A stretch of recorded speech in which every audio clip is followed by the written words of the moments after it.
اگر اللہ نے تمہارے دل میں کچھ ڈالا ہے اور تمہیں دعا مانگنے کی توفیق دی ہے تو یقین رکھو نصیب میں بھی وہی ڈالے گا انشاءاللہ۔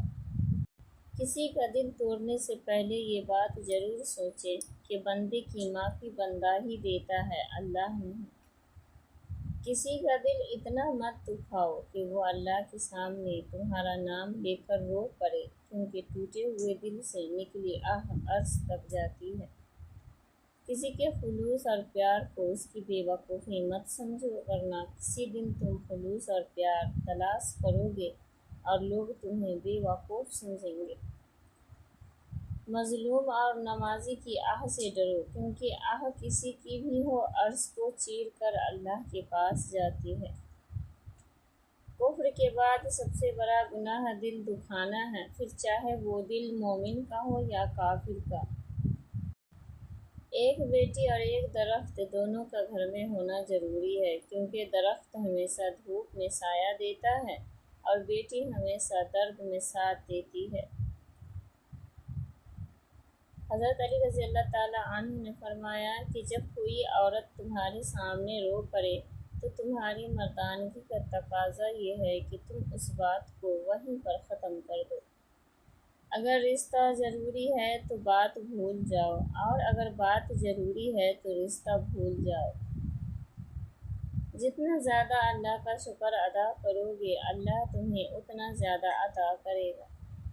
یقین رکھو جتنی گہری دعائیں ہوتی ہیں اتنی ہی سنہری تقدیریں ہوتی ہیں۔ جب دل اداس ہو اور وجہ بھی سمجھ نہ آ رہی ہو تو سورہ رحمان پڑھ لیا کرو، دل کو سکون آ جائے گا۔ جب دل تھک جائے تو جان لو کہ آسمان سے تمہاری مدد کے لیے قبولیت کا کوئی نہ کوئی دروازہ کھلنے والا۔ انسان کو ہمیشہ وہیں سے زندگی کا سب سے بڑا سبق ملتا ہے جہاں وہ پوری طرح مخلص ہوتا ہے۔ کسی کی اچھائی کا اتنا بھی فائدہ مت اٹھاؤ کہ وہ برا بننے کے لیے مجبور ہو جائے۔ برا ہمیشہ وہ شخص بنتا ہے جو اچھا بن کر ٹوٹ چکا ہوتا ہے۔ خیال رکھنا تمہاری وجہ سے کسی کی آنکھیں نم نہ ہو، کیونکہ تمہیں اس کے ہر آنسو کا حساب دینا ہوگا۔ کسی کی خدمت میں پیش کیے جانے والے تحفوں میں سب سے بہترین تحفہ احترام ہے۔ کسی کا ظرف دیکھنا ہے تو اسے عزت دو، فطرت دیکھنی ہے تو اسے آزادی دو، نیت دیکھنی ہے تو اسے قرض دو، خصلت دیکھنی ہے تو اس کے ساتھ کھانا کھاؤ۔ تنہائی میں گناہوں سے بچو، کیونکہ اس کا گواہ خود اللہ تعالیٰ ہے۔ وقت کبھی بھی بدل سکتا ہے، ستم اتنا ہی کرو جتنا سہ سکو۔ دعائیں کروائی نہیں جاتی، دعائیں تو لی جاتی ہے، کسی کا مشکل وقت میں ساتھ دے کر تو کسی کی مسکراہٹ کی وجہ بن کر۔ اس اللہ سے ڈرتے رہو جس کی صفات یہ ہے کہ اگر تم بات کرتے ہو تو وہ سنتا ہے اور اگر دل میں رکھتے ہو تو وہ جانتا ہے۔ بے شک اللہ تمہاری زبان کو مانگنے کی ہمت تب دیتا ہے جب وہ تمہاری دعاؤں پر راضی ہونا چاہتا ہے۔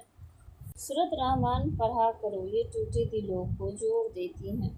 دعا کے وقت چھینک آنا دعا کے قبول ہونے کی علامت ہے۔ وقت، دولت اور رشتے یہ وہ چیزیں ہیں جو ہمیں مفت میں ملتی ہیں، مگر ان کی قیمت کا پتہ تب چلتا ہے جب یہ کہیں کھو جاتی ہیں۔ 3 چیزوں میں کبھی شرم محسوس نہ کرو۔ نمبر 1 پرانے کپڑوں میں، نمبر 2 غریب دوستوں میں، نمبر 3 بوڑھے ماں باپ میں۔ حضرت علی رضی اللہ تعالیٰ عنہ نے فرمایا قیامت کی نشانی میں سے ایک نشانی یہ بھی ہے کہ جھوٹے لوگوں کی عزت ہوگی اور سچے لوگ ذلیل ہو رہے ہوں گے۔ جو دعا سے بھی نہیں مل رہا ہے تو سمجھ جاؤ کہ اللہ نے اس سے بہتر آپ کو عطا کرنا ہے۔ بات میں وزن پیدا کرنے کے لیے آواز کا اونچا ہونا ضروری نہیں، بات کا سچا ہونا ضروری ہے۔ ہر بات میں اللہ کا ذکر کرو گے تو ہر کام میں اللہ کو ساتھ پاؤ گے۔ 3 لوگ جب آپ کے سامنے بات کر رہے ہو تو انہیں مت روکیے، غمزدہ انسان، بچہ اور والدین، کیونکہ ان کا دل بول رہا ہوتا ہے۔ لوگ جتنا بھی دل دکھائے یہ یاد رکھا کریں کہ جب اللہ کے بندے ہمیں توڑتے ہیں تو ان کا توڑنا ہمیں اللہ سے جوڑتا ہے۔ یاد رکھنا، غصے کے حالات میں کوئی فیصلہ نہ کرنا اور خوشی کی حالت میں کوئی وعدہ مت کرنا۔ غرور اور غفلت کا نشہ شراب سے بھی زیادہ ہے۔ جو اس نشے میں مبتلا ہو جاتا ہے وہ جلدی ہوش میں نہیں آتا۔